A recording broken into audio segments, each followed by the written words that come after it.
Assalamualaikum warahmatullahi wabarakatuh. Kita ketemu kembali di video pembelajaran untuk khususnya biologi. Kali ini kita akan mempelajari mengenai klasifikasi makhluk hidup. Lebih khusus lagi kita akan bahas mengenai ciri-ciri makhluk hidup. Yang disebut makhluk hidup itu yang seperti apa sih ya kira-kira? Kita bahas yuk. Makhluk hidup itu mempunyai beberapa ciri. Yang pertama adalah bernafas.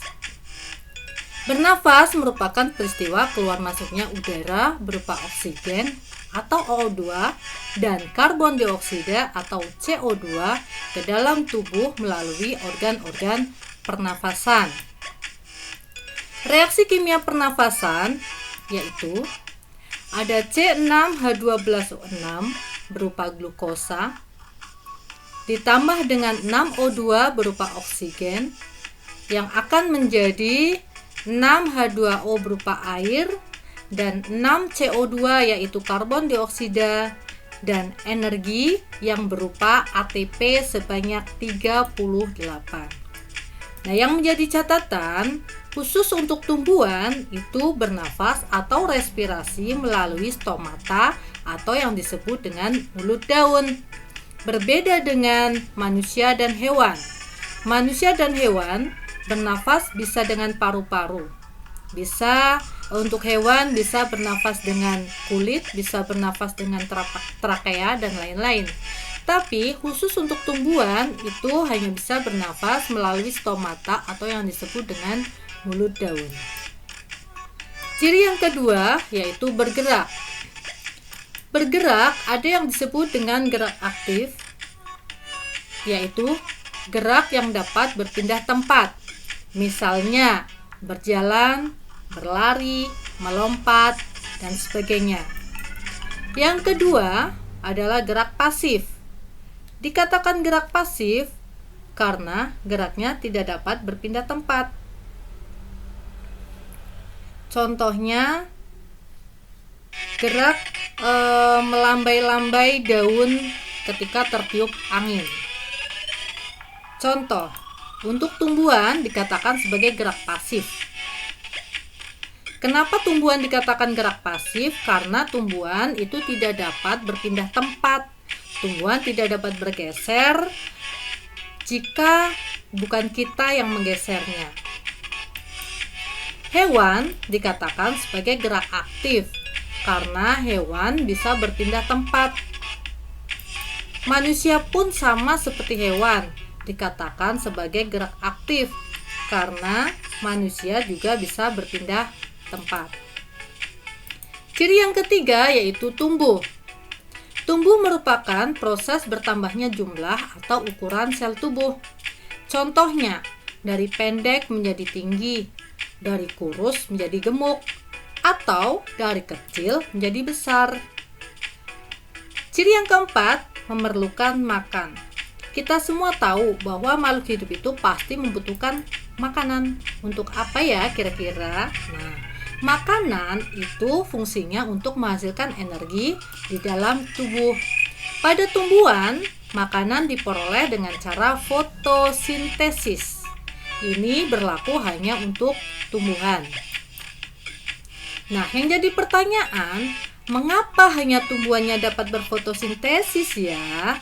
Kira-kira kenapa teman-teman? Nah, mengapa tumbuhan hanya dapat berfotosintesis? Karena hanya tumbuhan yang mempunyai klorofil. Hewan dan manusia tidak mempunyai klorofil sehingga tidak dapat berfotosintesis. Kemudian untuk ciri yang keenam yaitu iritabilitas, yaitu peka terhadap rangsang. Iritabilitas merupakan reaksi yang dilakukan makhluk hidup terhadap perubahan yang terjadi di lingkungan sekitar. Contohnya, tanaman putri malu akan menutupkan daunnya ketika kita sentuh. Mungkin teman-teman pernah mencobanya ya. Atau ketika kita terkena sinar matahari, kita akan merasa silau, kemudian secara refleks kita akan menutupkan mata atau menutup mata kita dengan tangan. Ciri yang keenam yaitu reproduksi. Reproduksi itu mempunyai fungsi untuk melestarikan jenisnya agar tidak punah. Makhluk hidup berkembang biak bisa secara kawin atau generatif dan secara tak kawin atau vegetatif. Reproduksi generatif yaitu reproduksi dengan adanya peleburan antara gamet jantan dengan gamet betina. Pada tumbuhan, reproduksi generatif itu melalui penyerbukan. Reproduksi vegetatif itu merupakan reproduksi tanpa adanya peleburan antara gamet jantan dengan gamet betina. Contoh, membelah diri, tunas, fragmentasi, cangkok, dan lain-lain. Untuk ciri yang selanjutnya yaitu adaptasi. Apa itu adaptasi? Adaptasi itu adalah penyesuaian diri kita terhadap lingkungan. Ada 3 adaptasi. Yang pertama, adaptasi tingkah laku. Contohnya, cicak mematahkan ekornya pada saat-saat tertentu, atau cumi menyemprotkan tintanya saat dalam keadaan bahaya. Adaptasi yang kedua yaitu adaptasi morfologi. Contoh, kaki bebek dan katak berselaput. Bentuk paruh burung dan mulut serangga berbeda-beda sesuai makanannya. Adaptasi yang ketiga yaitu adaptasi fisiologi. Contohnya, manusia berkeringat untuk mengatur suhu tubuh. Ikan yang hidup di air dengan kadar garam tinggi memiliki urin yang lebih pekat.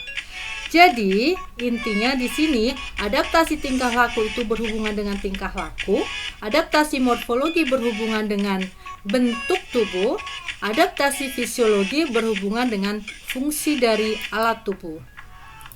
Nah, itu ciri-ciri makhluk hidup. Kemudian bagaimana dengan benda tak hidup? Nah, contoh di sini ada meja, ada buku. Meja dan buku dikatakan benda tak hidup. Kenapa ya? Karena meja dan buku tidak mempunyai ciri-ciri yang sudah kita pelajari tadi. Kemudian, bagaimana dengan mobil? Apakah mobil termasuk sebagai makhluk hidup? Nah, coba jelaskan ya teman-teman. Kira-kira apakah mobil termasuk sebagai makhluk hidup? Kenapa? Kalian jelaskan ya.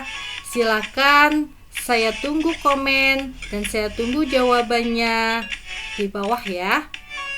Nah, sekian. See you in the next video. Semoga bermanfaat. Assalamualaikum warahmatullahi wabarakatuh.